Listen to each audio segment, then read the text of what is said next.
శ్వేత విప్లవం, white revolution, ఇది కురియన్ మన దేశీయ ఆవుల్ని సంకరం చేసి జెర్సీ, హోలిస్టిన్, ఫ్రిజియన్ మన లోకల్ కౌస్కి అవి చేసి దేనికి పనికిరాని పాలు చేశారు. ఈవెన్ ఈ రోజు కూడా గిర్, సాహివాల్, థార్పార్కర్, రాఠీ ఇవన్నీ కూడా మనకి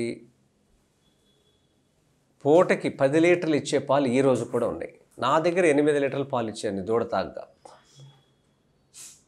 ఇలాంటి ప్లేస్లో మనకి ఈ సంకర జాతులు తీసుకొచ్చి ఆవులన్నీ సర్వనాశనం చేశారు. అంటే ఆవులు 8 లీటర్ల పాలు ఇచ్చే ఉన్నాయా? నా దగ్గరే ఉన్నాయి. పూటకి 4 లీటర్లు అంటే 8 లీటర్లు దూడ పాలు తాగ్గా. అంటే దానికి 10-11 లీటర్లు ఉంటాయి పాలు దాని దగ్గర. 3 లీటర్లు తీసేసిన 8 లీటర్లు మనకు ఉంటున్నాయి.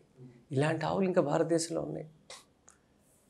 అలాంటి ఆవులు పెట్టుకుని మళ్ళీ మనం ఇది తీసుకొస్తే పాడి పరిశ్రమ బాగుండాలి.